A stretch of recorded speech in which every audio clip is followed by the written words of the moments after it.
everybody. And Emma, do we have any apologies? No, Chair, there are no apologies submitted. Okay, thank you very much. So first item is any declarations of interest. Alex, did you want to come in first? Yeah, just on the apologies. I mean, Sandra's in another meeting, but she may come along later on. So just to note that. Thank you. Declarations of interest. Do we have any for the agenda today? None. Okay, we will record that. Second, we don't have any exempt business identified. Do any members expect that we need to go into exemption for any of the items? No. Okay, so we'll confirm that there's none today. So that takes us to the minute of the previous meeting, which was the 23rd of September. Can we take that as for accuracy first, please? Are there any points of accuracy anybody wants to raise?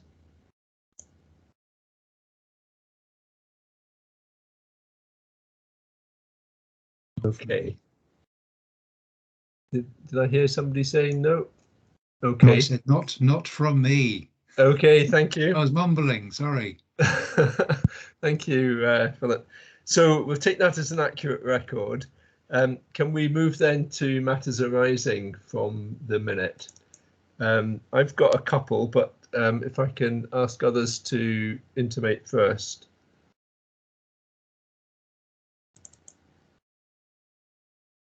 Okay, I was wanting to just check on the let me see, there's an item here, pages 6 and 7, where the executives are asked to reflect on reporting on performance of NI 14 and 18 and then Rosewell House. Do we have any update on that?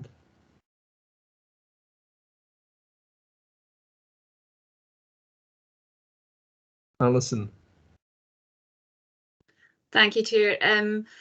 Just to say, particularly in terms of Rosewell, we now have a variety of performance indicators for Rosewell House as part of the overall frailty pathway that we monitor on our surgeon flow dashboard, which is circulated on a weekly basis to the leadership team.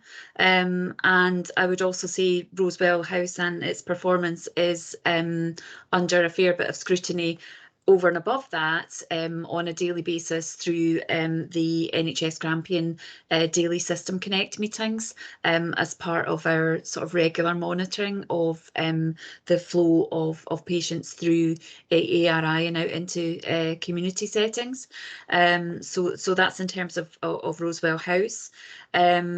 In terms of the readmissions within 28 days, we do also now have fairly regular reporting on that. We can see that it fluctuates quite a lot, and I think that probably reflects the busyness of the hospital and you know, our desire to try and keep that flow going. But it is looking more positive, and we're monitoring it on a sort of monthly basis now, and the percentage rate in January 2022 was 10.57. And it has been up.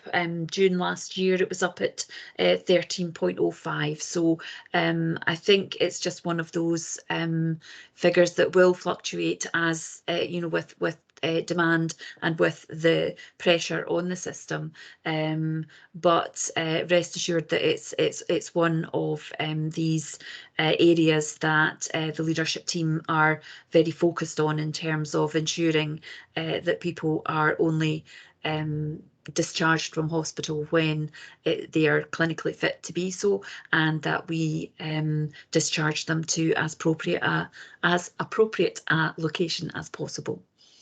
In terms of the intensive care, that's NI 18, we are confident there that we are actually assessing need and delivering care to meet those needs. Our intensive care figures are still a little bit lower than the rest of Scotland, but I think it's maybe a feature of Aberdeen City. We are struggling to get up-to-date data on that because we're struggling to get some data out of the Care First system as it transitions onto the D365.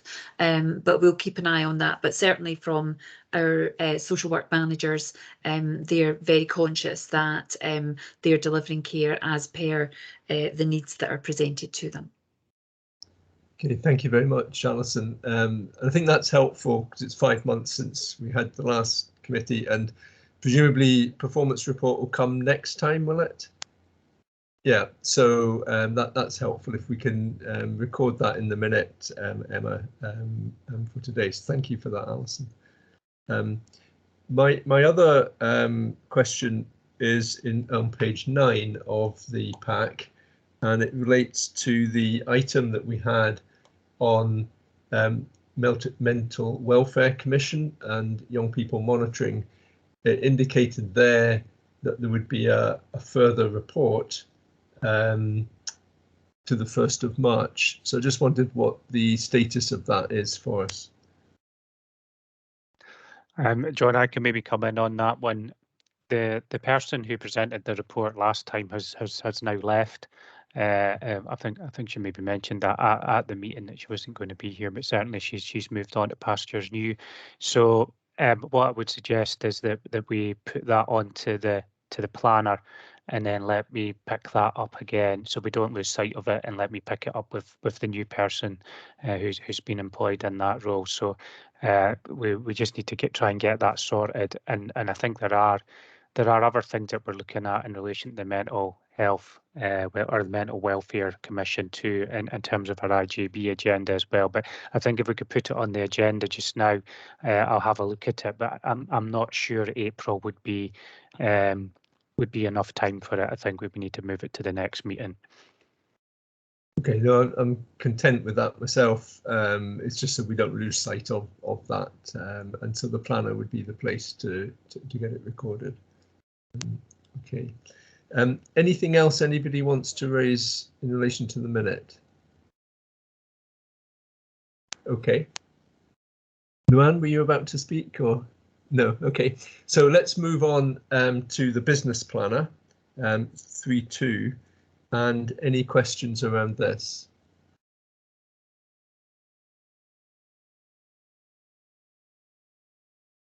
Okay, I have one, and that is to do with the whistleblowing. And what I would like is that, although we moved the whistleblowing into the business planner if there were nil reports, I would just like that recorded in our minute today so that we capture that explicitly in terms of our whistleblowing.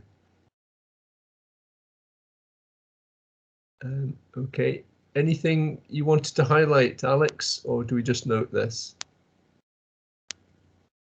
And just, I mean, I think that it speaks for itself in relation to the meeting that we've got just now. But I would just say that the PSIP one, we need to do some work on that. Obviously, we're now through the worst of the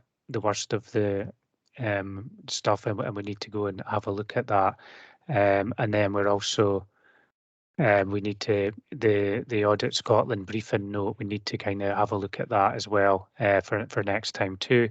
The bit I would say in relation to next time is that I still need to agree the sort of timetable with the external auditors for when the accounts will be audited. So we should be able to get the draft coming to the meeting next to the next meeting, but the meeting after that we may need to take the accounts, but we're just waiting to. I just need to agree with Michael what the timetable for that will be, and we'll be having a conversation about that, I'm sure, over the next couple of weeks.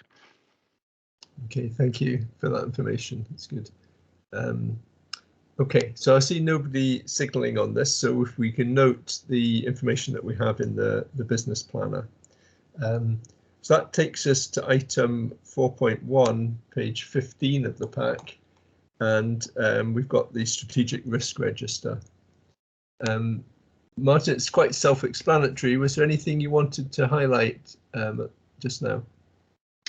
Thanks, Chair. Maybe just to say that in the body of the report, it was agreed at the IJB meeting in December that once the strategic plan is in place, that the IJB would hold a workshop to then begin the review of the risk appetite statement and the risk register after that. So it's maybe just worth noting that, and also the public awareness risk, which the committee referenced back in June last year. It's proposed that the review process for the risk appetite statement and the risk register include that at the appropriate time. Other than that, I'm happy to take any questions, and there's a couple of the risk owners here if there's any specific questions. Thank you. That's great. Thank you, Martin. So let me open it up. Councillor Bell. Thank you, Chair. Two questions really. Well, one just to comment, another question related to risk 2 and risk 9. So that's financial failure and insufficient workforce. So on the financial failure, I'm pretty sure now we've had the majority of the funds paid to us, which has reduced that risk. I see that the risk has gone down, and also partly due to Alex's very good administrations of the funding and shuffling monies around, so forth. So that is good. 9. No change against insufficient workforce, and I'm just wondering where we are now with workforce recruitment. Thank you.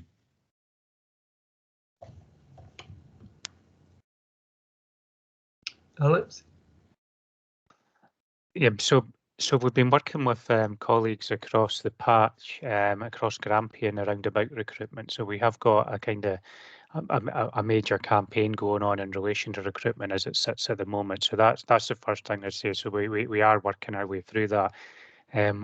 In health and social care at the moment, we're probably one of the only areas in the public sector I can think of where we're still actively kind of looking for people, because there's additional money that's come in, for example, for band 3s and band 4s, multidisciplinary teams, additional care at home money. So there are jobs within social care and within health, and obviously we've got the issues that sit on top of that.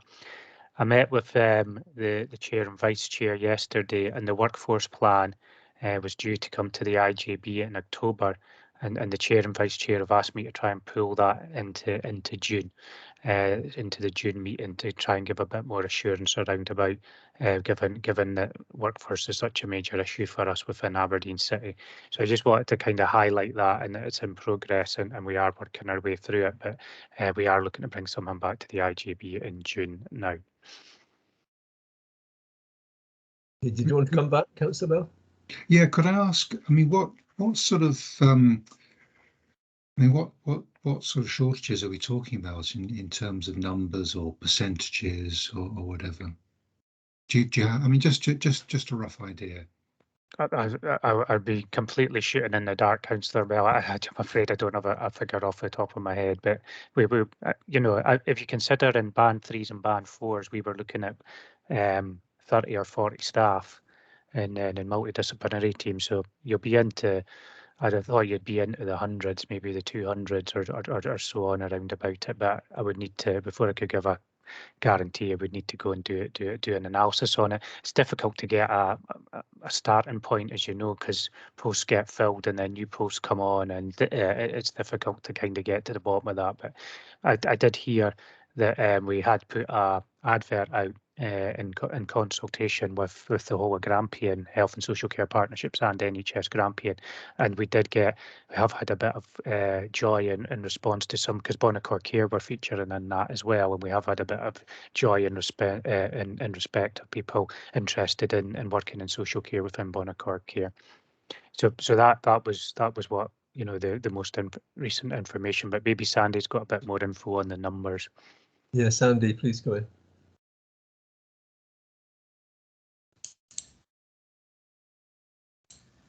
Sorry, Chair, sticky button. Thank you. I guess just picking up what Alec, adding a couple of things to that. I mean, I think one of the things we're also trying to do is put more effort to retain people, even if that means retaining people on, if they choose slightly less hours.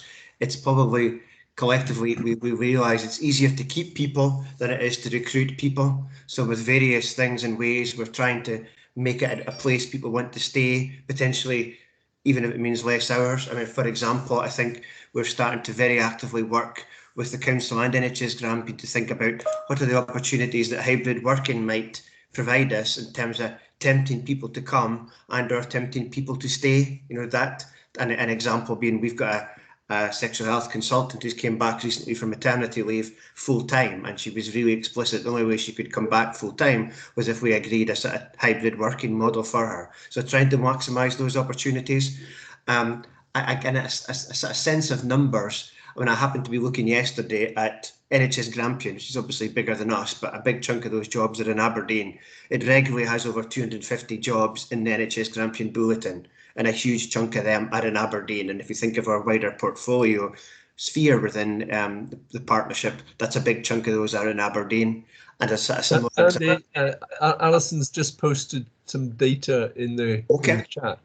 Can I just check with Alison? That's for the Health and Social Care Partnership in the City, is it? Yes, it is. That's according to we do a daily staffing sit rep, which accounts for all vacancies, whether, all absences, whether it's due to vacant posts or sickness absence or COVID related self-isolation or whatever. So that's according to yesterday's sit rep that we have that 8.11% of our total workforce are vacant posts.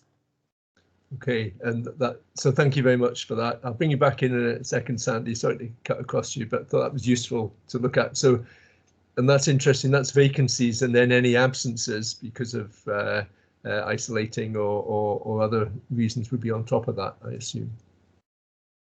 Yes, absolutely. That's I just purely and simply extracted the vacancy figure. But yeah. we can circulate the full staffing report if you like, and that will show you the state of play for all absences. Okay, I think that would probably be helpful. I know we're going to get a June report, but I think given the importance of this, that would be good. Sandy, can I bring you back in before I bring Councillor Bell back? Thank you, Chair. One final sort of semi-anecdote, semi-number to answer the question.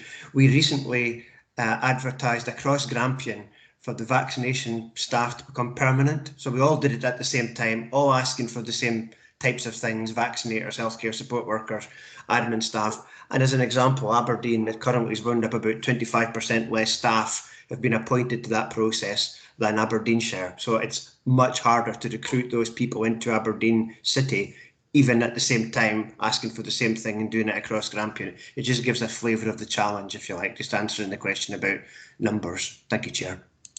And Sandy, is that because there's alternatives that attract them ahead of these options? I mean, everybody would give a different answer, but I think, yes, that's probably one of the big things, that there are lots of other opportunities in the city. That's probably one of the big challenges that we face collectively. You know, it's, if you're a healthcare support worker, you could probably get the same salary working in Tesco's and get 20% off your vegetables and not have to go out and work funny hours and all that kind of thing. You know, that there's much more of those opportunities. Mm-hmm. Okay, thanks. Councillor Bell, do you want to come back? Yes, thank you. Thank you for that. I mean, it is actually good to know where the pinch points are in the workforce, and that has been very helpful. It'll be good just to have a look at to see, you know, where they are. I think because that's perhaps something that we. Well, I say we. I mean, I'm not going to be doing this from. I think this is probably my last meeting with going into PERD and so forth, and not running again. But it will be good though to know where the pinch points are in the workforce. Thank you. Thank you for your indulgence, Chair. No, thank you very much. I think obviously there'll be an opportunity to talk about workforce when we get to that and the June report. If the committee will indulge me, I just have a question around this and linked to the strategic risk register. And so I'm interested that the workforce is as fragile as it is, in the sense it's almost certain that there are going to be risks associated with this. And in our risk register, we have performance standards as a more moderate or possible impact. I'm just curious that I would think that there would be an impact. So I'm just wanting some assurance around what the understanding is on this around risk. I don't know who would like to come in and comment on that. Sandy?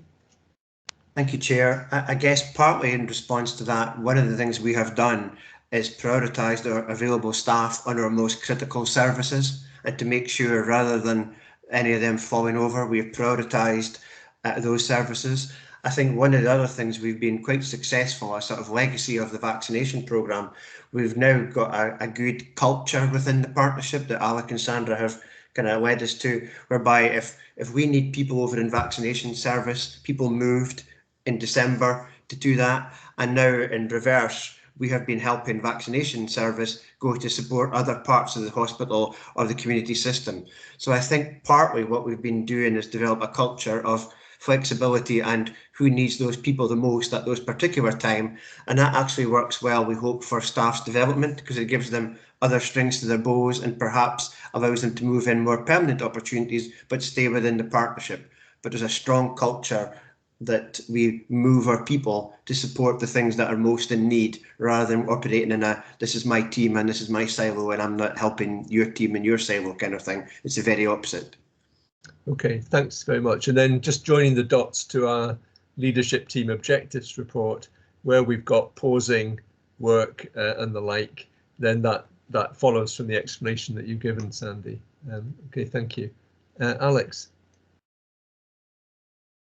Yeah, I mean, we have focused on on critical and life and limb over the last year, and we've had to prioritise in relation to that. I think you're right in your observation that there may be some impact on performance, and I guess once we get the performance report next time, then we may be able to see some of that coming through. But what we've tried to do with support from the IJB is just to really focus on the critical and important stuff, and that's allow us to be a bit more flexible in how we deploy our workforce.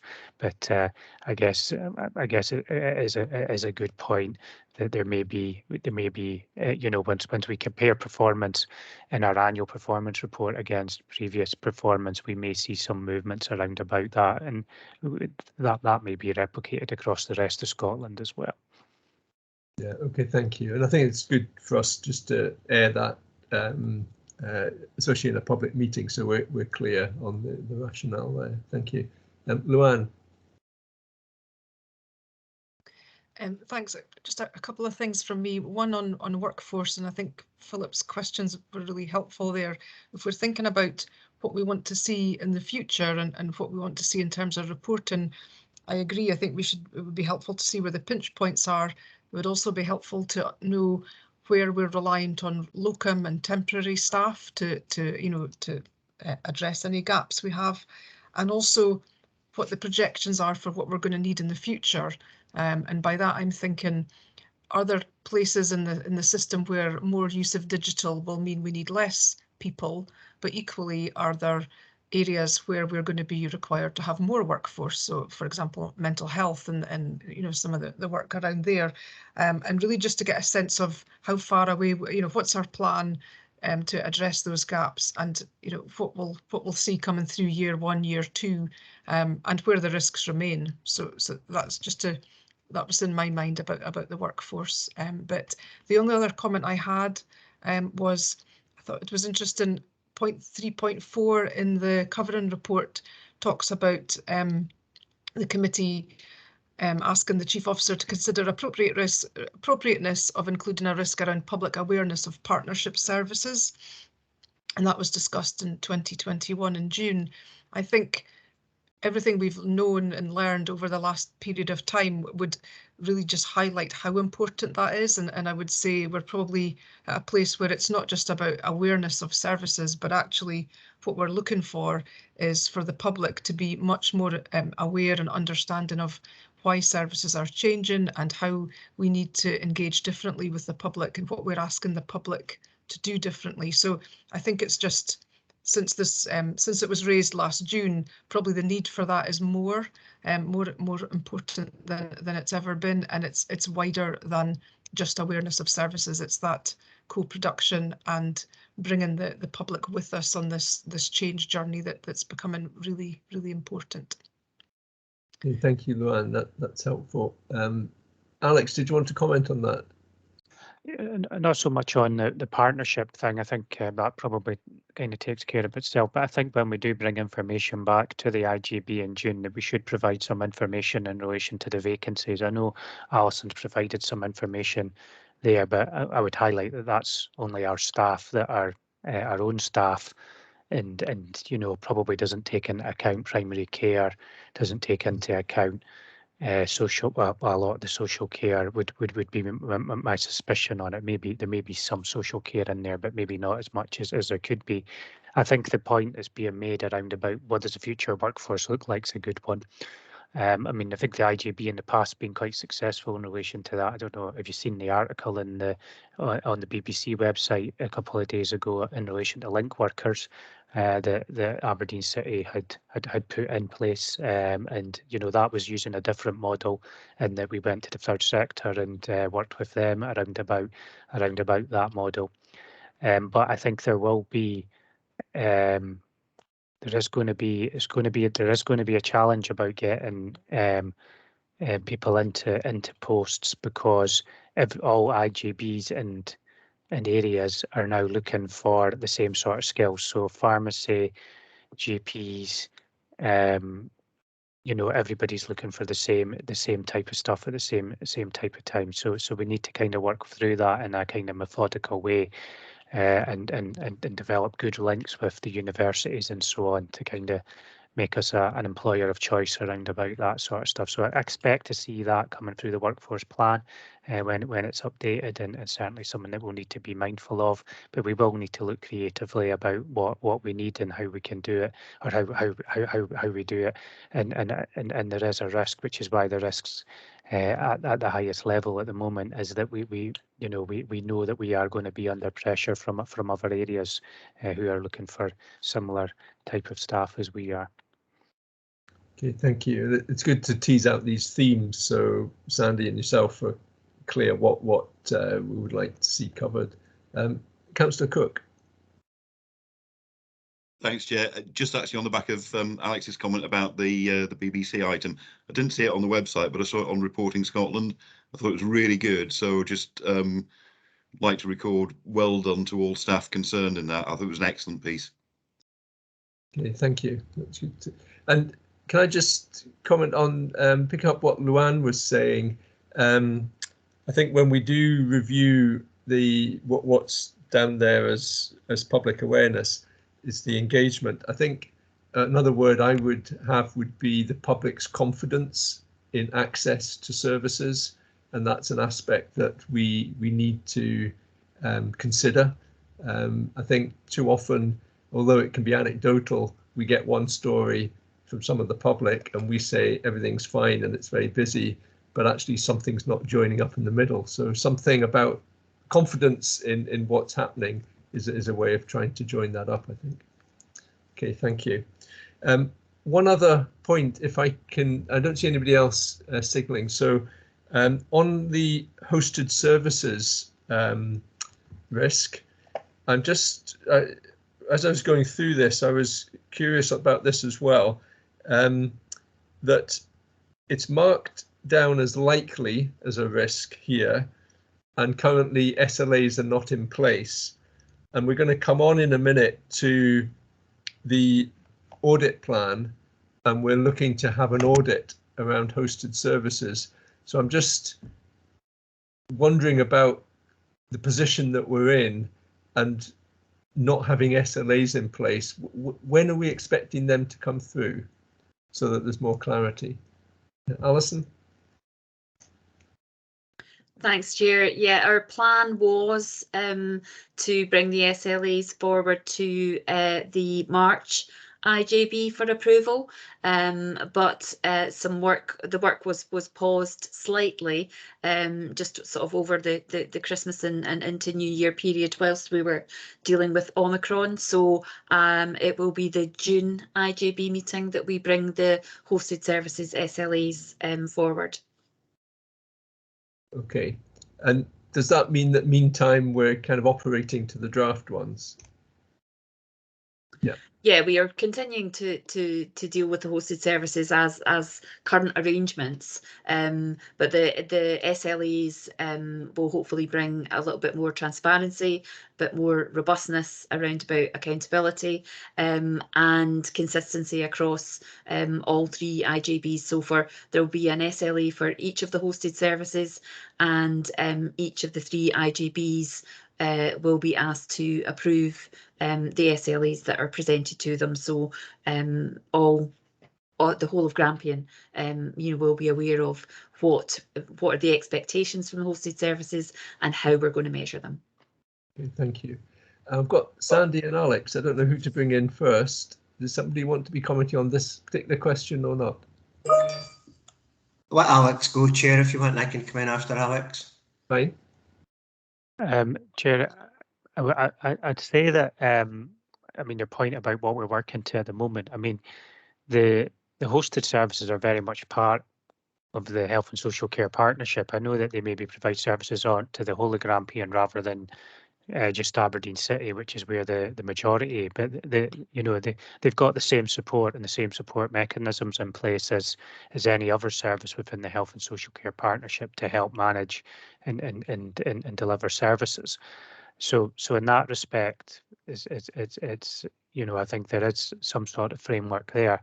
The other bit that I would say is that the SLA, so we're trying to put together the SLA for the 3 or 4 big ones. It's going to be discussed, I think, at the North East Partnership Group on Friday. And the intention is to try and put to get that short SLA in place by the end of March for the 4 larger or 3 larger hosted services. So Alison's correct in the timetable, definitely moving that forward on that basis. But even the hosted service, I just reiterate, the hosted services still have that line back to us. And the other bit is as well is that if you consider the hosted services against the community nursing, it's not even the bigger ones aren't as big as some of the bigger services that we manage within the Health and Social Care Partnership. Okay, thank you. And Sandy.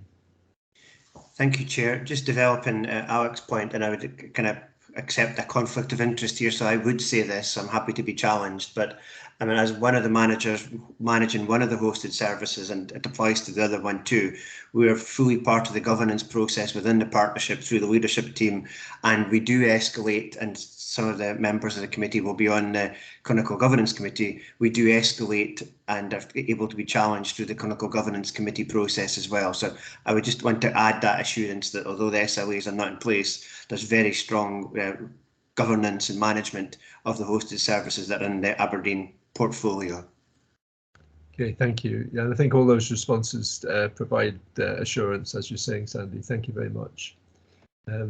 Okay, so anything else on this report, the Strategic Risk Register? Okay, let's then move on. And so we have 2 reports for internal audit. Can I welcome Jamie Dale to this meeting? I think this is your first meeting, Jamie. You've recently been appointed into the role of Chief Internal Auditor.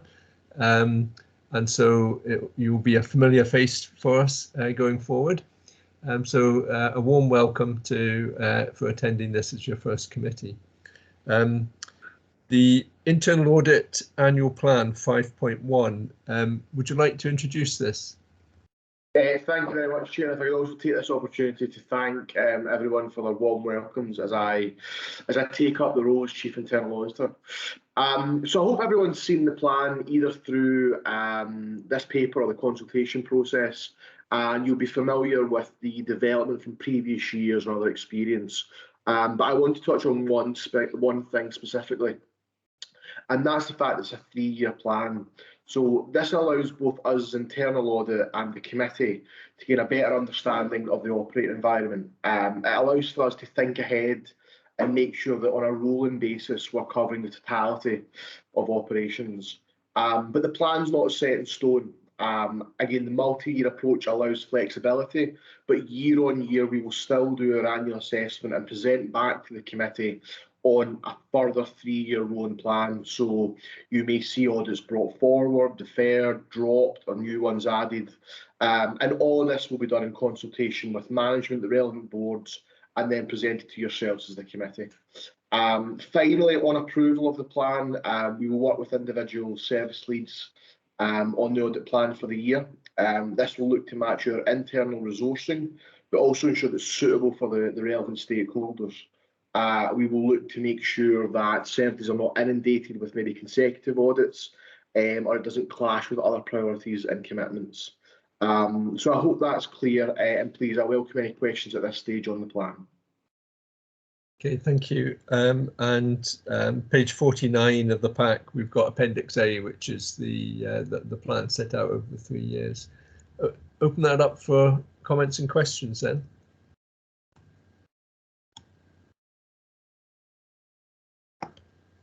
Councillor Bell.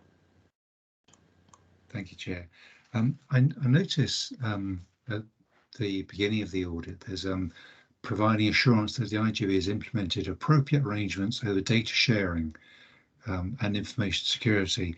So by data sharing and information security, I'm guessing you mean personal data, but what about data that different people need within, or different organisations need within the partnership? So I'm thinking there about patient data sort of lining up all across the piece. Do you look at that? Thank you, Councillor. So yes, the audit is still to be scoped specifically, but I would certainly intend that be part of what we look at. So where you kind of mentioned the personal data, which is correct, I would probably want the audit to go a bit wider and look at maybe the overall data architecture.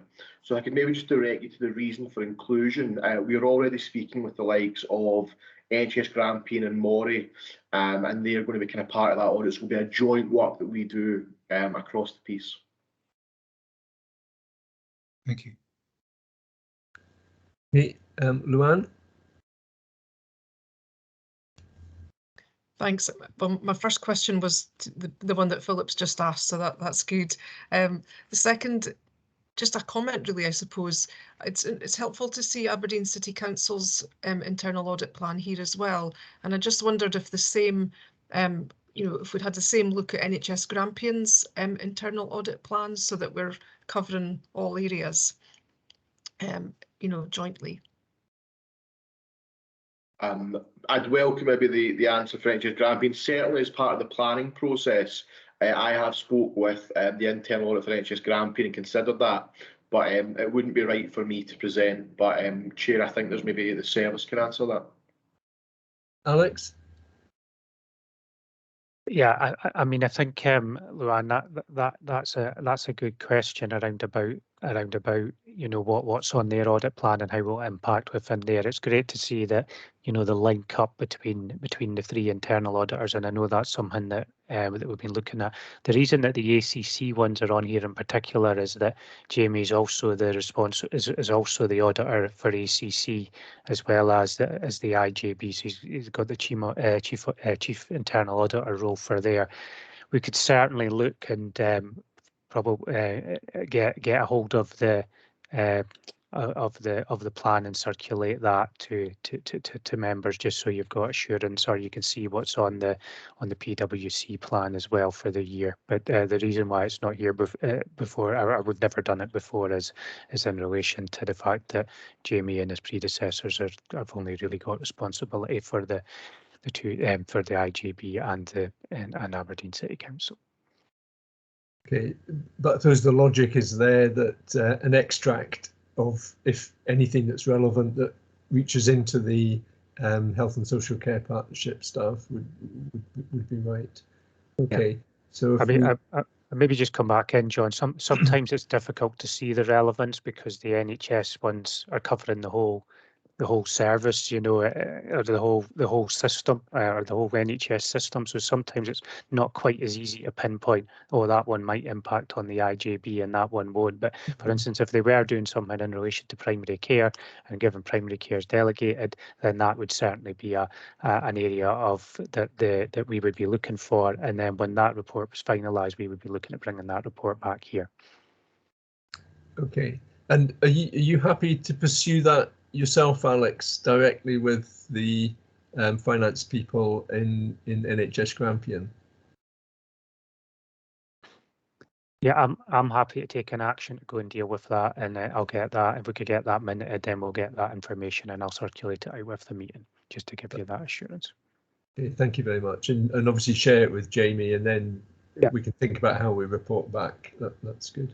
I'll share it. I'll share it with Jamie, and I'll share it with Michael as well, and then that'll mean that everybody who's got a role around about internal audit will have the information. Okay, thank you. I don't see anybody else signalling, so this actually links to and probably deepens the kind of question that I had is, as we go into whole system working, and obviously there's that very welcome first step on the data of joint audit approach. There's reference, I think it's in the 24-25, right at the very end, to portfolios, and having portfolios means we're working across pathways between health and social care, so between IJB and partners. So what's the understanding there? It talks about an approach which is across the portfolio. Are you then looking at the portfolios as you do audits? Is that just a new lens that you've got as opposed to an individual service?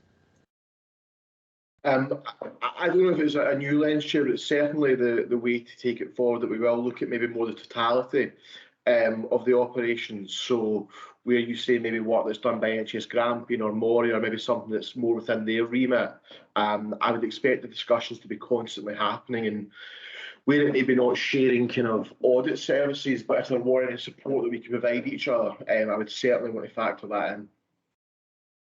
Okay, Alex?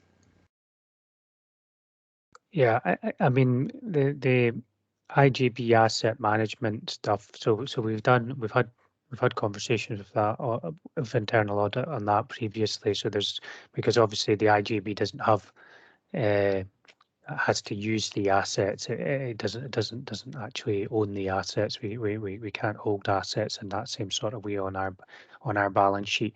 But there is a bit about making sure that it's all linked up. And I think, and excuse me, I might be wrong here, Jamie, but I think it maybe, you know, it's probably the word portfolio, because I think we would, you know, we need to make sure that the partnerships can appropriately influence the asset management of the council and the and NHS to ensure that it has assets that are fit for purpose and meet its strategic requirements.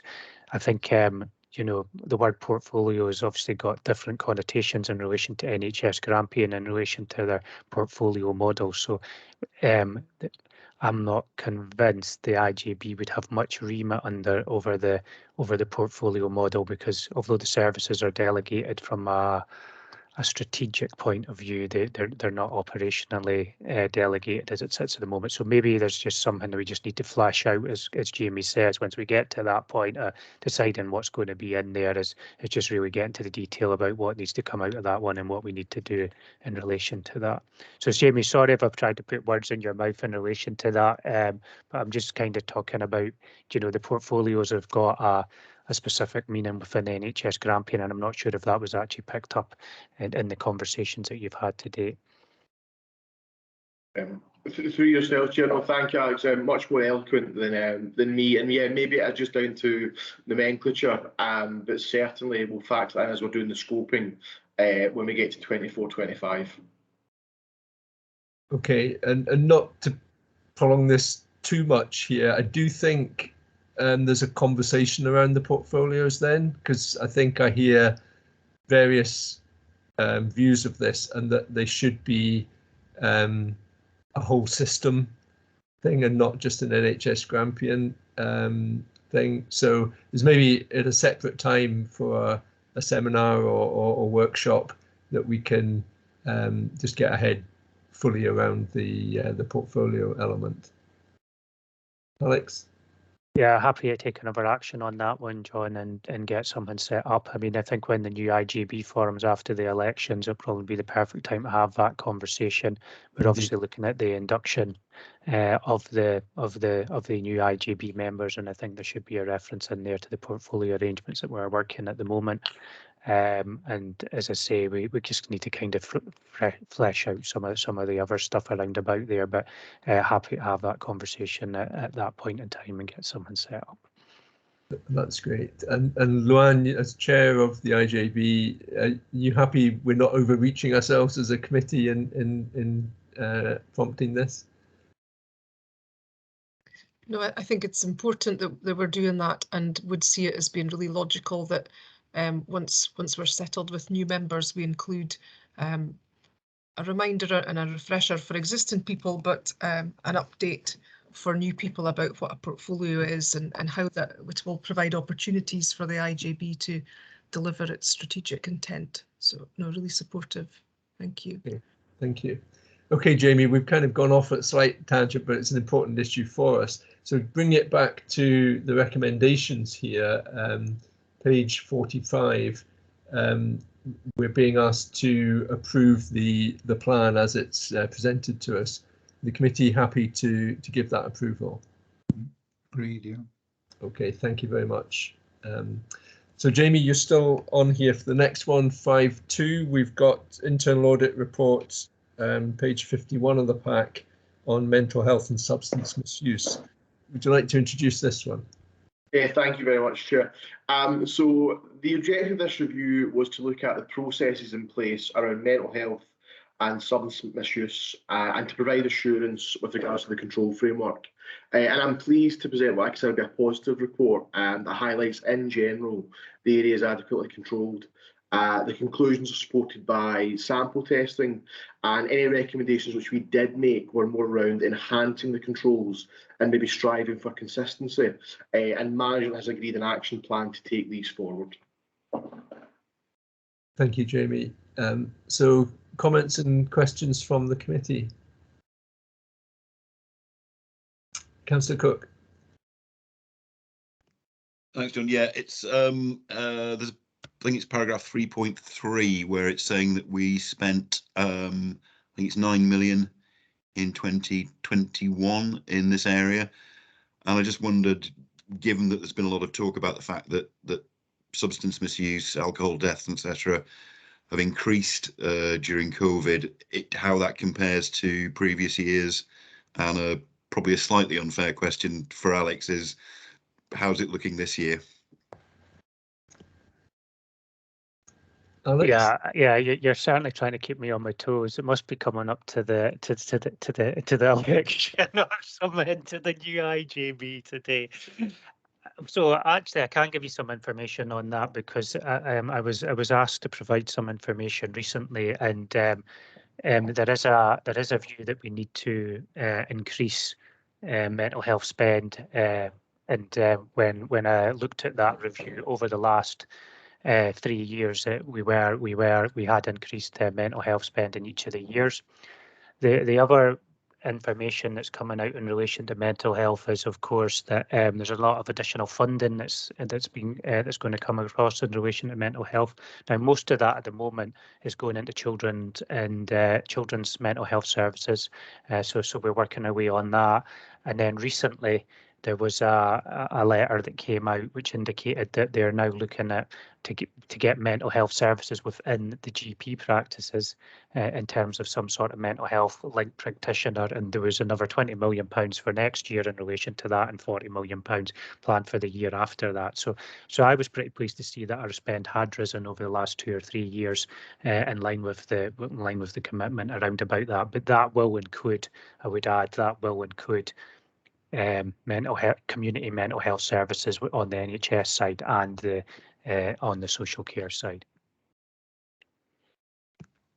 Thanks. That's very reassuring, and apologies again, Alex, for sort of asking you a question about this year's finances when we're not quite at the end of the financial year. Okay, thanks, Luann. I'm still trying to form my question, so I'll just talk and it'll hopefully just come out. So I'm thinking about Feely, and I'm thinking about how we want to shift the power and control much more into service users having much more choice and control over what their need, how we meet their needs best. And I just wonder how that sort of new approach, which is much more about empowering people to spend budgets according to how they want, how that's factored into how we're checking and auditing spend around these type of areas. That's kind of what's in my mind. So it's less about, it's good to see, that financial controls and things are in place, but how do we get assurance that the people that were there to benefit are really feeling in control and empowered, and getting their needs met through these services? Does that make sense? Is that right? Is that a question?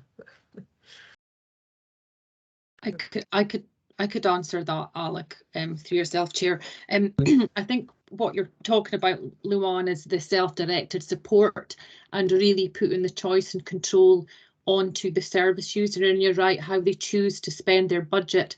I think in terms of the audit, that would be specifically looking at the SDS options and the offer of that options and how we're encouraging people. I think this audit is more about the systems we put in place for the financial monitoring.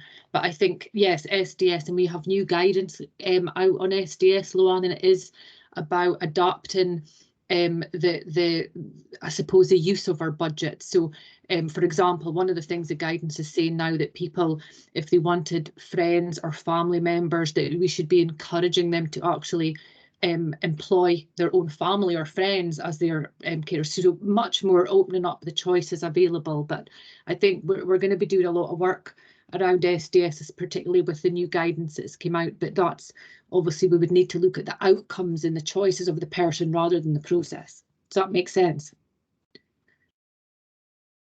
Yeah, it does. Thank you. I can maybe just come on the back of there. Is that the outcomes are the important bit, I guess, and when the people are doing their reviews with the clients, it's about ensuring that they get the outcomes that are better outcomes, I guess, is the bit. I think I've long held the view that SDS is slightly uncomfortable for auditors and accountants in relation to what some of the things that may come through thereon are. Through, because they're maybe not typical things that we would fund within the public sector, but they are, if they can be demonstrated to improving somebody's outcomes for them, then that's something that we'll need to consider. I mean, the Feely report did talk a lot about about SDS, and that's something that we'll need to consider on, and we'll need to adapt and change as more guidance comes out, as Claire talked about. We'll also need to see how we kind of transition into these new arrangements too. So it's a good question. It's something that will definitely come up over the next couple of years, and we're certainly working hard around about that area. Okay, thank you. John, could I just come back just on that? That's really helpful. I suppose it's just for us to have a think about how and where that gets reported to the IGB, because for me it is the outcomes that we are. I mean, we need the processes to work and be behind it, but we need the processes to enable the best outcomes. So just to give some thought to how we'll see that coming through the IGB structure, because I think those are the really important points. Thanks. We'll take that one on board, Chair. I think it's a good point. I mean, certainly within the Granite Care Consortium, where we're also looking at outcomes, we're putting in place as processes to monitor that.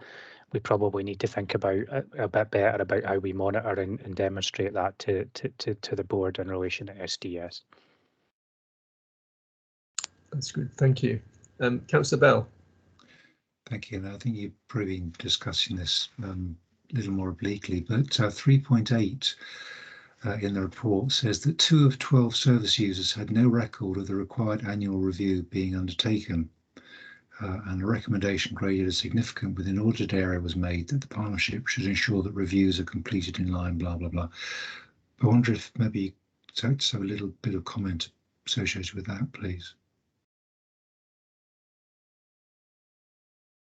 So that was 3.8 in the report.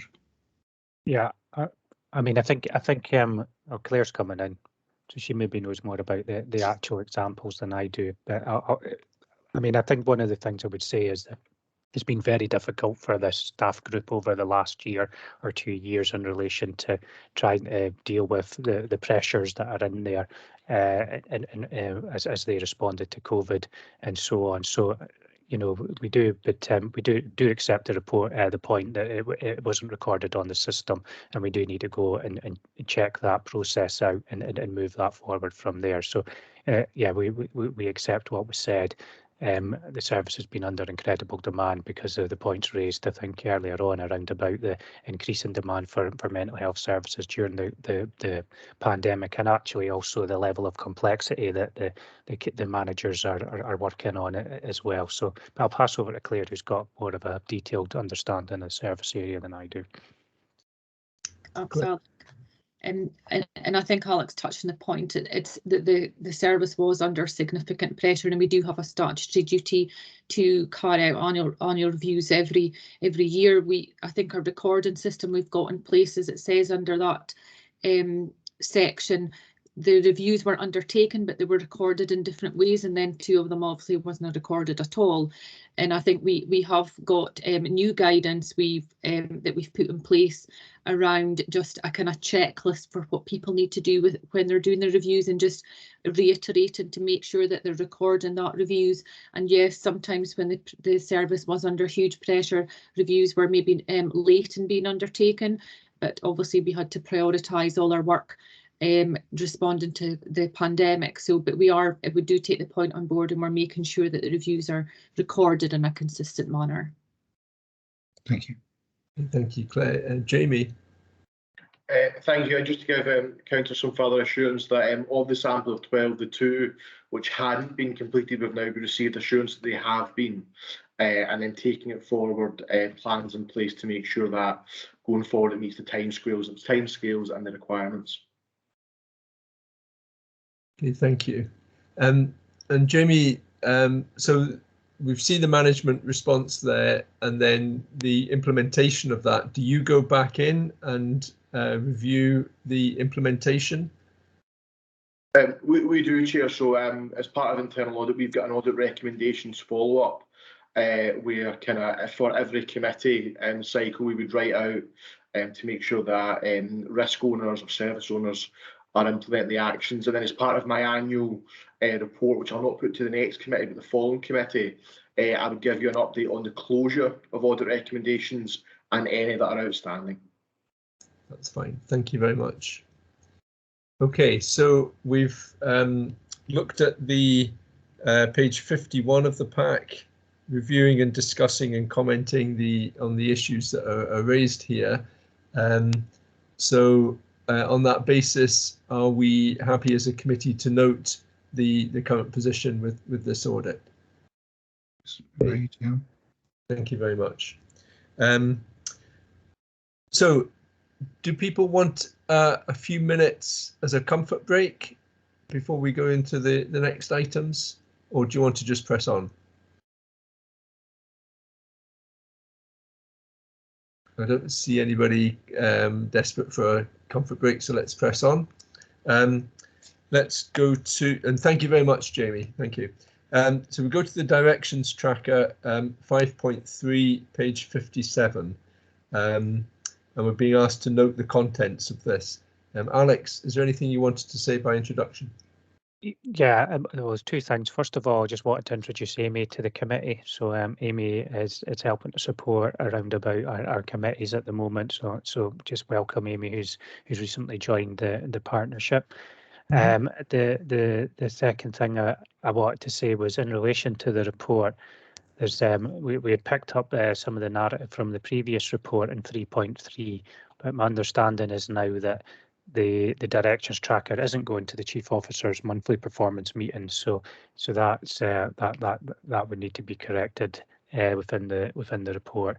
But I think just kind of reflects the fact that things have kind of been moving over the last year or so around about what's discussed where. So that was just one of the points I was going to make in relation to that. I'm happy to try and take any detailed comment reports on the appendix, Chair. Yeah, thank you, Alex, and welcome, Amy. Okay, any questions on this? Okay, I had one question, and apologies if I should know this already. There's a couple of examples, line 8 and line 9. Say take line 9, we've got the link workers, and the effective from and until date has expired, but it's still ongoing. So I'm just interested in terms of governance, what the situation in there is. Should there be any way that we renew dates? Alex. So Chair, thanks for raising those two with us, and I would say in relation to the kind of directions report, and I mean I think there's still some work that maybe needs to be done around about refining some of this going forward and giving a little bit more assurance around about it. But as far as I'm aware, we're one of the first IGBs to actually start bringing information back in relation to what's actually been happening in the first instance anyway. But in relation to the two that you've mentioned, the link workers extension, there was actually if we go down to further down, and it's at the, I think it's, if we go down and it's on page 62, and about the middle of the page, you'll see Aberdeen's link service. So there was another, we did take a report to the IJB on that one. So that one that you've highlighted there should probably be closed off, would be my inclination on it. In relation to the maternity vaccinations, they fed through into the vaccinations blueprint, the immunisation blueprint, which is again on there as well. So that one should probably be closed off as well. I think what we do need to do when we do our reports is to have a look through and just see the other thing is we kind of just like do a new direction, and at some point in time we need to sort of say, right, if a direction is superseding another direction, is just be a bit clearer to the IJB which ones are coming out and which ones aren't. So that's certainly a bit of learning from our side around about this. Okay, no, that's fine. It's more of a technical issue, but that's clear. Thank you very much, Alex. Luann.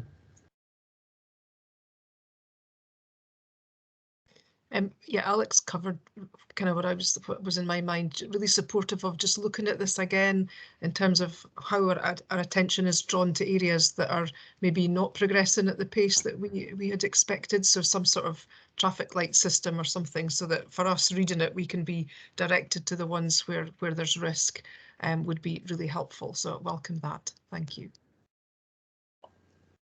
Okay. Then you'll be able to sell the methodology to all the other IJBs, Alex. Well, I do try my hardest, but yeah. Okay. So we've scrutinised what's in there, and there's been a couple of points for the minute. We're asked to note the contents. So subject to those points that raised in the minute, are we happy to note the contents of this item? Okay. Thank you very much. So if we can go on to item 6.1, we've got the Adult Protection Committee annual report, which we're being asked to note the information in this. And Claire, you're here to take us through this. It's a very thorough report and self-explanatory, but do you want a few words to highlight? Yes, thanks, John. And I am joined by Val, who's our lead strategic officer for adult protection. So she's here as well. So as John said, this report shows the performance of the adult protection over the year. So that was from April 2020 to March 2021. As you know, we've brought our biennial report here before. We've got a statutory duty to provide a biennial report. But I really wanted to start introducing an annual report, and that was just due to the amount of work we do around adult protection partner-wide to ensure that people are safe. And so there's been a significant amount of work. This report obviously coincides with the first year of COVID, so it kind of lays out what we did in terms of our responses for COVID. It just shows the breadth of the work that we've undertaken. It also highlights our achievements, areas of good practice, and then our priorities of the APC and how the progress with that. And obviously it highlights what our priorities are over the next year.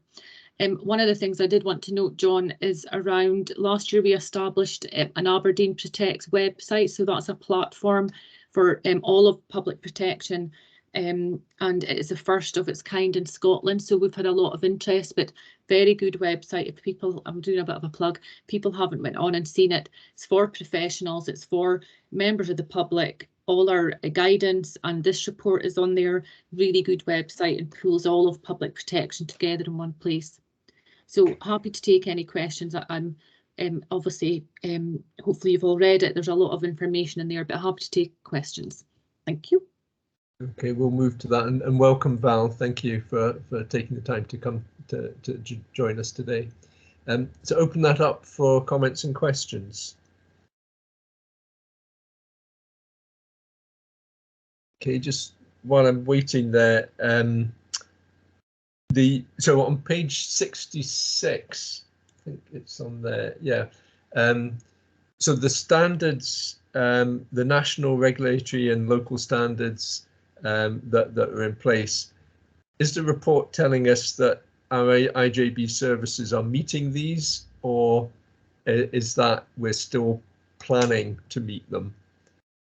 It's quite a broad question, but just for clarity on that. Sorry, I'm just trying to find the page, John. Well, it was just under the risk part there. Oh, under the risk, okay. Yeah. So it's just a broad question. Yeah, we have the codes of practice for adult protection that we follow, and there's also in statute the role and remit of the Adult Protection Committee. So our work is based on that standards and based on that adult protection guidance, John. And I suppose the report shows our performance against that standards and against our statutory duties. So yes, is the answer to your question. Yeah, okay, thank you. Luann. Thanks, John. And just to say, this same report came to the Clinical Care Governance Committee last week, so there's been a look at it from that side. Thinking of the lens of RAP, I'm thinking again about Feely and that our strategic intent around engaging much more with our communities. And I just wondered, what processes are there in place to get awareness and understanding of adult support and protection in less formal settings, in community groups where we're expecting and wanting to support lots of people to come together at a very local level. So just to get a sense from you around that. Val, I don't know if you want to come in, because we've got a communication engagement plan, Luann, that we've just established, and we have a new strategy for adult protection. Val, and you're right, we need to, one of the points about adult protection is, and this was the thinking around the website, that yes, there's a website for the public to go to and all that information is there, but it's really getting out into the communities, because especially in terms of hidden harm, it's your community that you want to be able to recognise the harm It's the neighbours who will often think something's not right and they'll be calling. So we really need to get around the communities. So we have got a engagement and communication plan that we've put in place.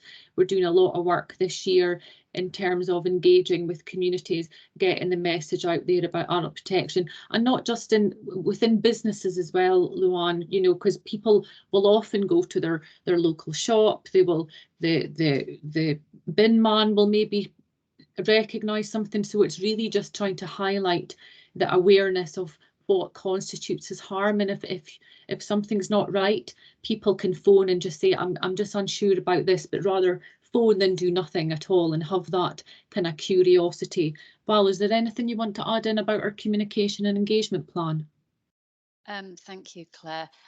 Just to add really that you'll note from the annual report that one of the Adult Protection Committee's priorities going forward is to focus on stakeholder engagement, exactly the kind of issues that you've been speaking about. And the Adult Protection Committee has had a structure change at the end of last year, so has created 4 new specific subcommittees rather than previously there was one operational group, and one of those subcommittees is specifically dedicated to stakeholder engagement, you know, to really have some dedicated resource around this topic, which is just so important in terms of everything else that's going on and all the work that's going on. And one of the things that is being progressed, and that's been facilitated by Advocacy Service Aberdeen, is a user forum. So that's actually people who have been involved with adult support and protection. They've been through the process or part of the process. So that forum is now meeting regularly, and Advocacy are supporting those people to really meaningfully engage with, well, not just engage with our agenda, but help to inform our agenda going forwards. And you know, a key role that group is only a new group will be able to play is in helping us in terms of how best to do that awareness raising with community groups, and what messaging to put out and how that's put out. So I think that will be really, but it's early days, but it's definitely a key priority that the convener is, you know, very much, you know, it's on top of his list for an area of focus going forward. So and engaging with the community, also with staff. So you know, I think we're doing more over time in terms of trying to spread the word with staff. They're obviously members of the community as well, and as Claire said, some staff are working in more distant services, and you know, they're not linked to social work, but they really do have a key role to play as well.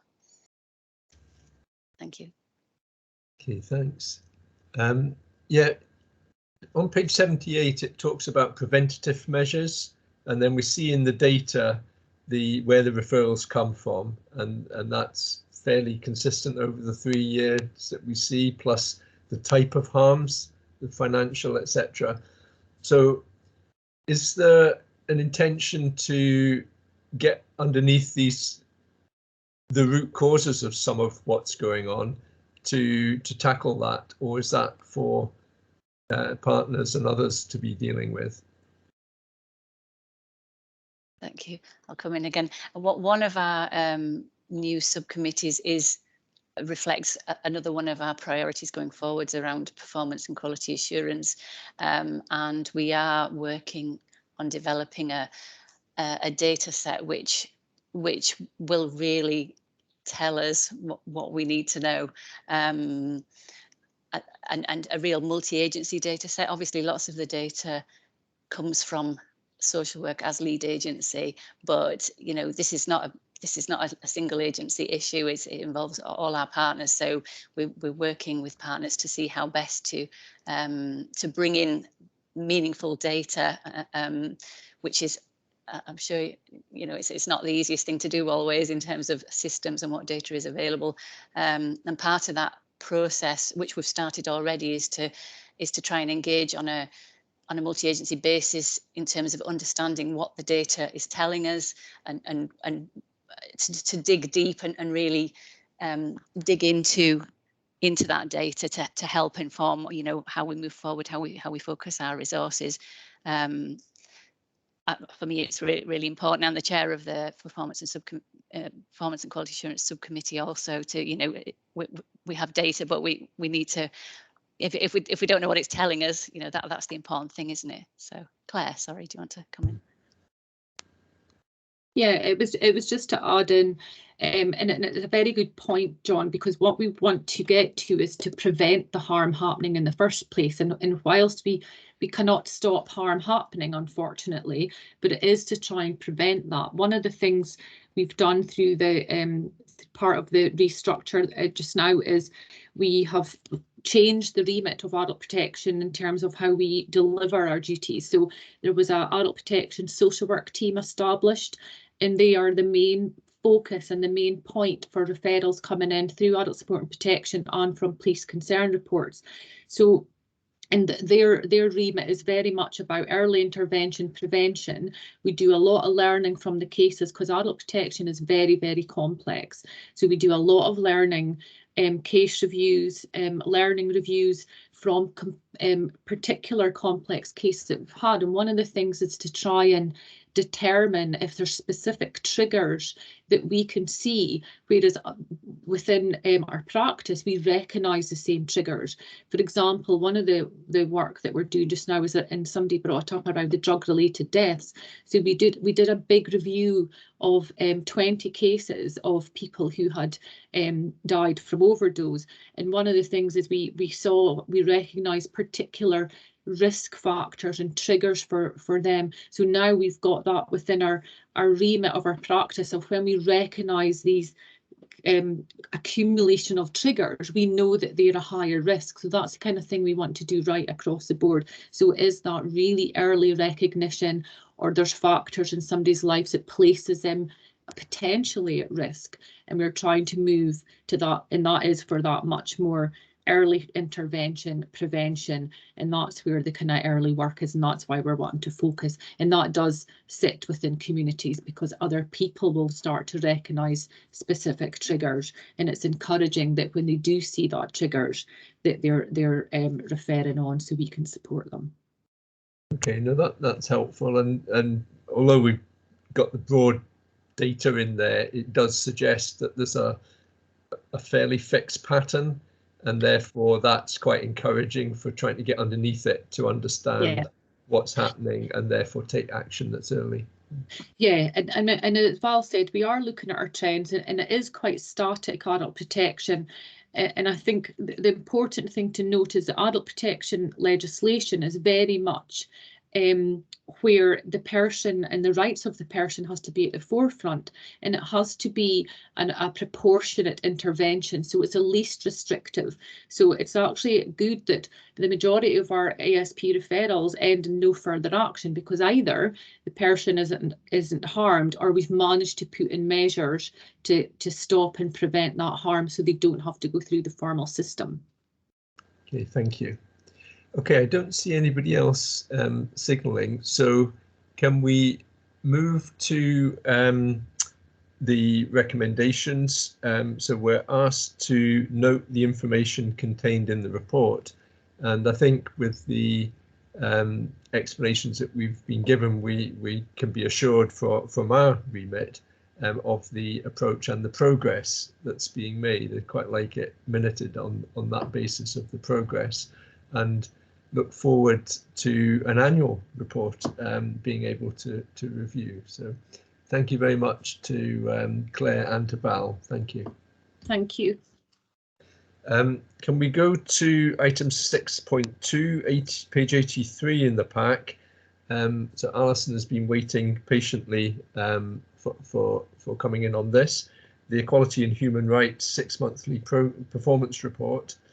I looked at the length of the pages and I thought, oh my goodness, but actually it's extremely helpful having worked through it, seeing it all in one place and being able to understand get a good overview for it. So can I hand over to you, Alison, if you want to say a few words to introduce. Thanks, John. Yeah, and I also welcome Wendy Henderson to the meeting. Wendy has been doing a lot of work alongside myself in terms of the work that we've done on the equalities. Wendy is from Partners for Integration, part of Scottish Care, so one of our partners working alongside us in this work.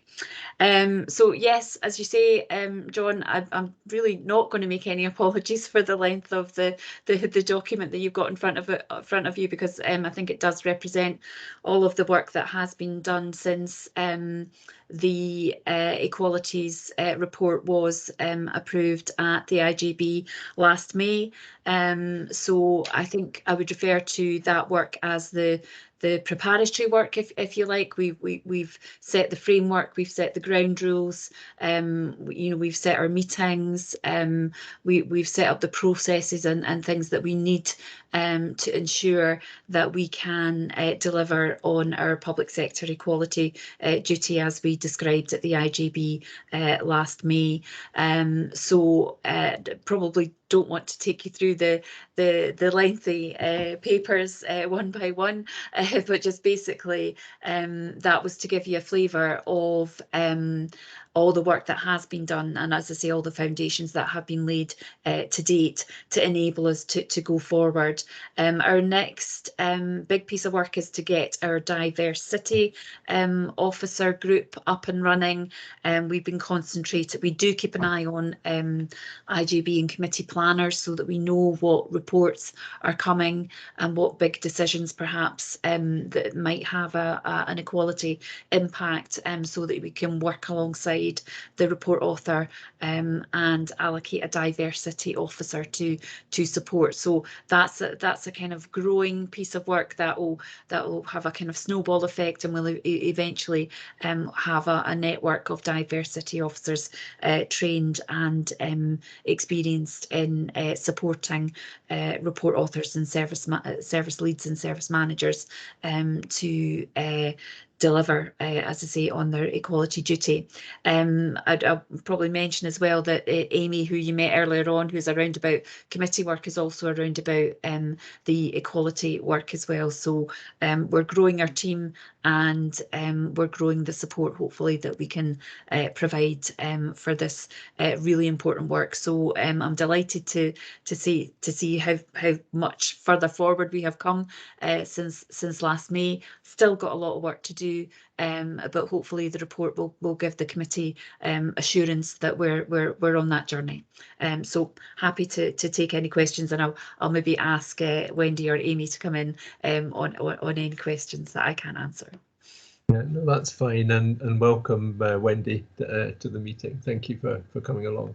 I don't see anybody else signalling just now, but what I was seeing in this is that it's evidence of taking this issue seriously, which is welcome, and not just in terms of rhetorical commitment, but now putting in place an infrastructure, and that's really necessary. But obviously it's a means to an end, so what will be pulled through from this is going to be key. So really welcome the progress, and then the plan for the next steps, and that's clear. If anything, there's a kind of irony in it. There's quite a lot here, especially when people are dealing with a lot of other pressures. So it will be interesting, and it'll probably be a consistent question from me, but in a constructive challenge of, can people cope with the amount? But I'm taking that myself at face value with this. One thing that I'm wondering about whether it's being sufficiently addressed would be the kind of notions of institutionalized discrimination or institutionalized inequality. And I know it's a field that has various points of view in it, but there's quite a lot of research now which indicates that accepting that that's a reality and then trying to grasp what it means and how to tackle it is really helpful. And we see a number of institutions currently still denying that it exists, but and out with the meeting, that there's some quite interesting recent research which might be interesting for the subgroup or individuals to look at. But that's an area which I think, if it's addressed explicitly, would be useful to pull through. Okay, I don't know if you want any sort of comment on that question, and then I'll see if other people have got questions. No, thanks, John. That's a really good challenge, and I'm just looking at Wendy, because I think that's probably something for the next an agenda item for the next meeting of the subgroup. What I would say is we are trying to separate the two. You know, we have our public sector equality duty. We have a need to equality impact assess all of the decisions that we make, all of the changes perhaps to services, how we spend our money, all that kind of thing. And that will very much be the operational work of the diversity officer group.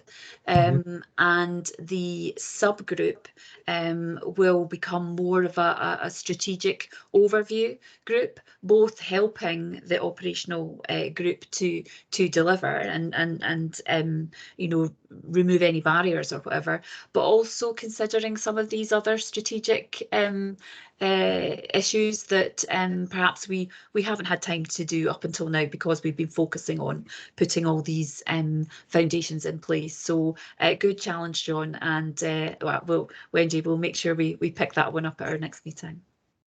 Can I come in? Sure, please do. I would absolutely support Alison in relation to this. This sets, if it's about institutionalised discrimination, that's the purpose of the equality duty that's placed on the partnership as a listed authority. So we need to be looking at that around eliminating all forms of discrimination, whether that's institutionalised, direct, indirect, and it sits very much in terms of raising awareness within the diversity officers so that they can support their colleagues identify any forms of discrimination in current practice and any future developments. So any research that you have would be greatly welcomed, because we could use that as a backdrop to a development programme or support the developing development programme for the diversity officers. Okay, thank you, Wendy. I'll certainly pass that on. Okay, other questions? Anybody has? Luann? Thanks. Really good to see this coming through, and the amount of work that's happened over the last year's really impressive to see. A few comments from me, probably just thinking ahead. One is just, it's great to see all this. I suppose I'm thinking of how do we see this coming through in future reports, and just kind of boiling it down to, so what is the difference that this has made to how we deliver health and care services? So something about, I'd be interested just to what's your thinking around how that'll come to future RAP and IJBs, because this is great to see, but there is a risk if we got this as a regular reporting, we would just get lost in the weeds. So something about that.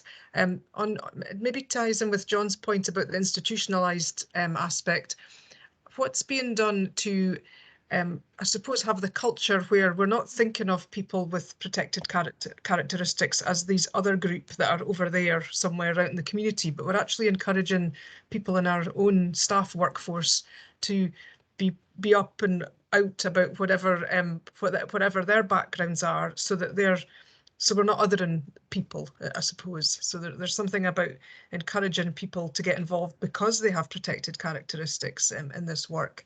And the third thing was just something about I see there's kind of golden threads that go across a number of characteristics, and that importance of the intersectionality stuff. And I wondered just how things like people who have experienced complex trauma, how complex trauma is kind of layered across all of this. Because I think for me, it's not just somebody has a protected characteristic, therefore they're at high risk. It's because, you know, it's a number of things together that really increases risk. So I'm really interested in the psychological trauma aspect, and whether you've got any of the champions around this work as well. So that's me. Okay, who would like to come in and on that? Well, I'll maybe start and then I'll pass on to Wendy maybe. So certainly initially you around about your question about how do we report on the difference that this work is making. Absolutely, we would not be intending to repeat this type of report to you before. This is our first report following the IGB approval. So this is very much about, you know, here's all the groundwork that we've done to enable us to move forward. Going forward, we would envisage a report coming to both IGB and RAPC on an alternate 6-month basis, as we promised, to be more about, you know, here's the equality impact assessments that have been undertaken since the last report, and here's the kind of feedback that these impact assessments provided, and here's the kind of adjustments to plans and proposals as a result of that feedback. So you know, a bit more detailed. The intention of the sort of diversity group feeding into the subgroup is that they will provide those sort of quarterly reports to the subgroup, and the subgroup will review them and make that challenge first, so that when we come to the committee reporting, we can provide you with that assurance that challenge is taking place, and that we are ensuring that the process is being implemented as we intend it, and not just a tick box exercise. So hopefully future reports will be able to, you can challenge us on whether we've achieved that or not, but that's certainly our intention. I'll maybe pass over to Wendy to deal with the other two questions. Thanks. Yeah, thank you. I think for me, absolutely, in terms of future reports, will be about the mainstreaming framework against the outcomes. So what have we done? What is it delivered? But a big part of that is actually how does it change the quality of life with people with the relevant, and we've changed the relevant protected characteristics, lived experiences, or communities who experience inequality. So we would be coming back to see what change has happened, and we would involve people in those evaluations. It wouldn't be the officer's opinion. And the way that's happening, and I really like the point that you've raised, Luann, about intersectionality. That is the way that the Scottish Government want us to go. It's certainly coming out in the consultation currently around the public sector equality duties, and how we bring all of the elements of human rights, equality duties, the Fairer Scotland duty together. So in terms of protected characteristics, I'll share with you, I have 6 of them. You all have, I know you have 6 of them.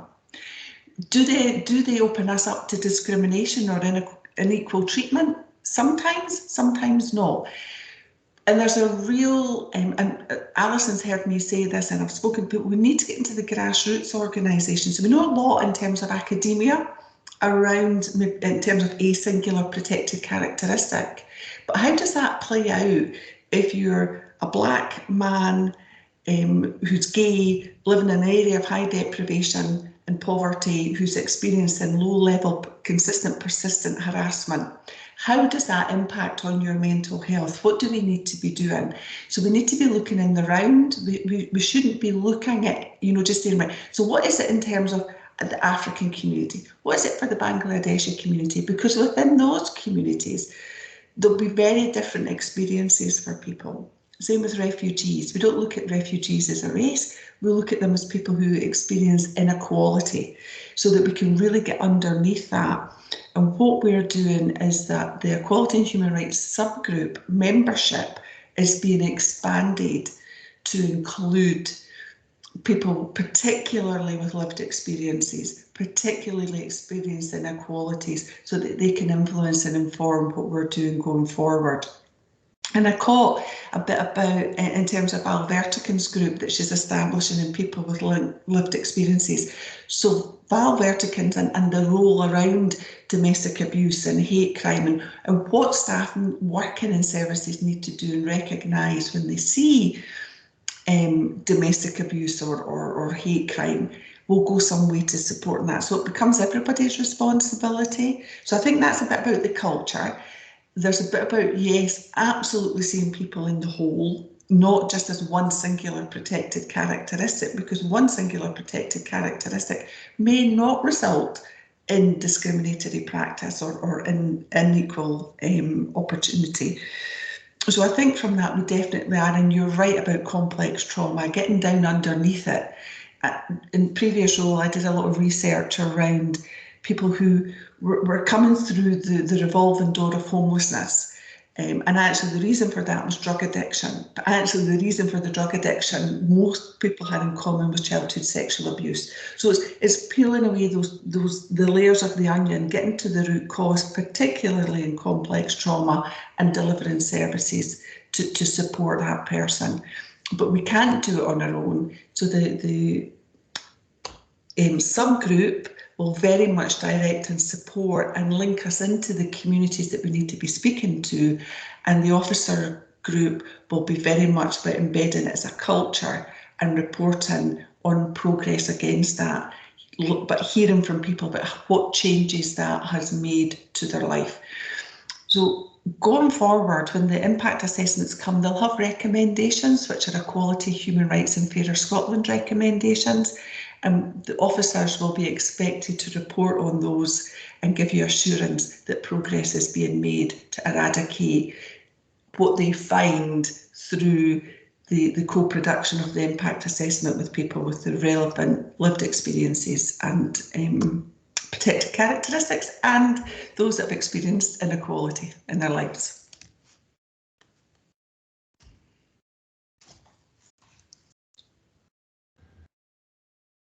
Trying to come off mute there. So thank you for that, Wendy. Okay, can we then go to the recommendations where we're being asked to note the report and therefore the work that's been done, and also note the next steps to further mainstream the duties across the partnership services. So we're happy to note the position and look forward to the future reports on further progress with that, and then moving towards the impact side of this. Okay, thank you both for the work on this, and thank your colleagues in the subgroup and the officers as well on our behalf. Thank you. Can we go to item 6.3 then, our last item, leadership team objectives update. Alison, you're probably still in the frame here for this, yeah. So would you like to, you or Alex, like to just introduce this? Yeah, I'm happy just to introduce it. This is again our commitment that we said we would come back to give you a progress update on delivery of the leadership team objectives as we presented to a previous committee. I think it's fair to say that with all of the response to the pandemic at various dips and peaks, we perhaps haven't made as much progress against last year's leadership team objectives as we might have done, and I think I mentioned during one of the reports during last year that some of that was down to a lack of capacity in my team. I think I'd like to report today that we have made huge inroads into recruiting to the vacant posts in the team, and looking forward to delivery of the leadership team objectives for next year.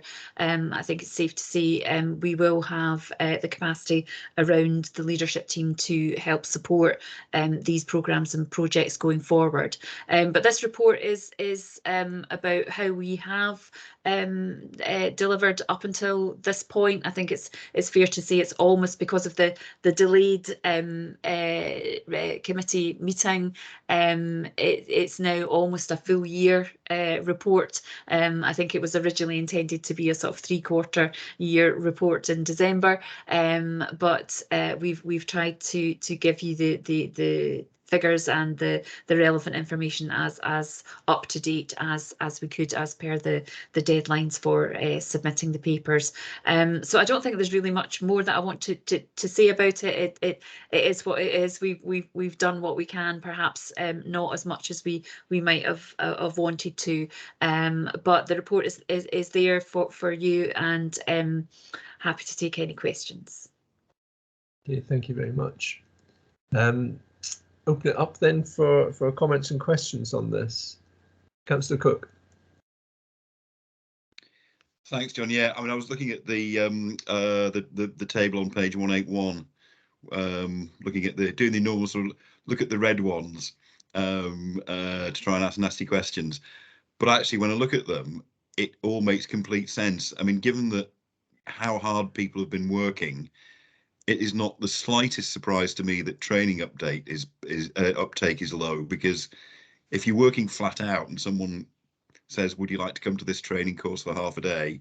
You say, no, I'm exhausted, I haven't got time.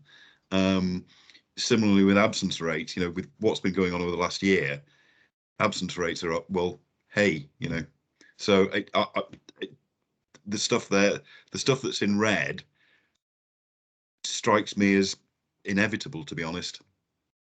That was it, really. Okay, thank you, John. Sandy. Thank you, Chair. I guess, and I could be in danger of talking up too much what we've been doing, but I think maybe just hearing Alison, I would reflect on our collective leadership team behalf. You know, look what we have achieved in the last year, getting us through the biggest ever, hopefully ever world pandemic. And I think what I would maybe highlight would be how few seriously kind of things that have gone wrong has been brought to your attention during that period. So I guess I can understand Alison's report. That's why she's good at what she does, better than me, but I guess collectively we have achieved an enormous amount as a leadership team, and I would maybe just put that before the committee as my reflection. Okay, thank you very much, Sandy. That is a helpful reflection to give us. Luann. Thanks. Yeah, and there is absolutely the context in which everyone's been working and has to be acknowledged over the last 2 years, for sure.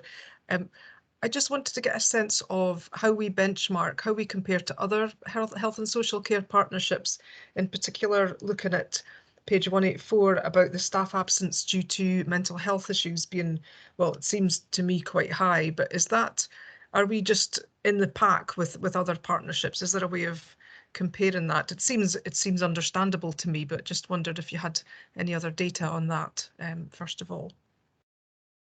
So we don't tend to get data on the reasons for absences in other partnerships. We tend to get an overall percentage. I see Sandy's got his hand up, so I don't know whether Sandy can perhaps give some more background to that. Is that okay, Chair? I'll just come in. Sure. Yeah, please. I understand Luann's point in terms of the pack. If the other pack is NHS Grampian as opposed to specifically the other two partnerships, our absence for anxiety, stress and depression, which is the kind of single category, is higher than the Grampian average by quite a bit. So that's, you could conclude within that the other partnerships, but our closest proxy, the information we get, is NHS Grampian, and our anxiety, it's about 25% our top absence, and that is higher than the Grampian average by quite a bit, probably. Okay. Do you want to come back? Well, I suppose really just, do we know why why that is it the nature of the work that people in the partnership are more likely to be involved in, to get a sense of that. And my second question is about the carer support numbers.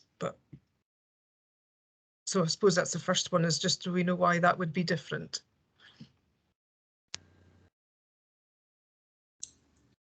Gosh, that's a big question, for lunch. We don't, I guess part of it would be people would perceive, I think one of the things we often forget is a lot of staff have been unable to take their breaks, have been unable to take their leave. There's a big chunk of that relates to kind of our services working over and above.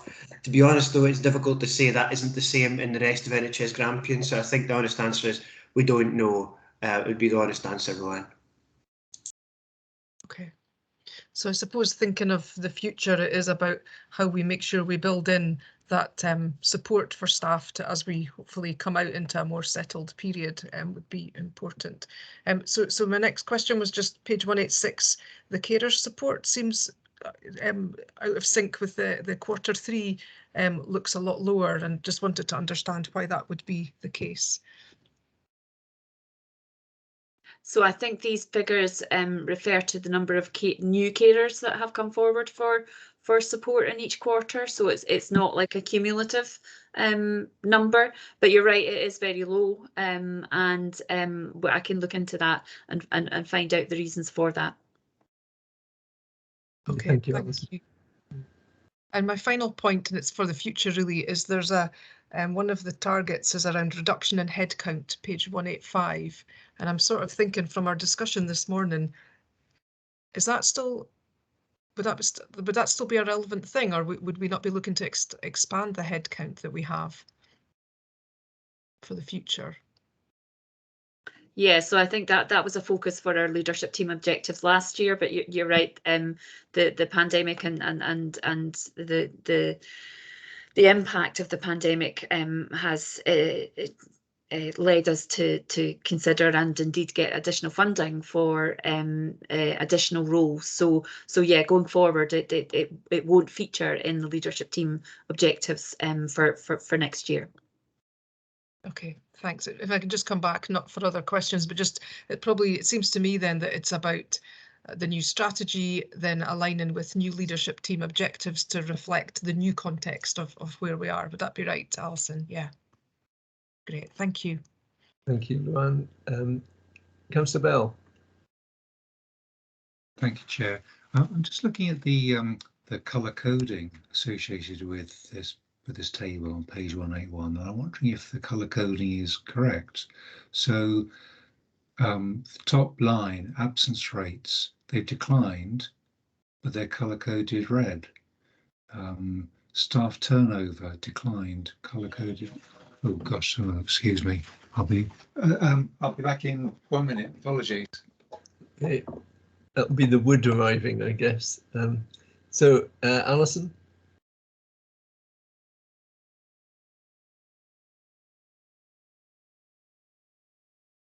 Sorry, it would help if I took myself off mute.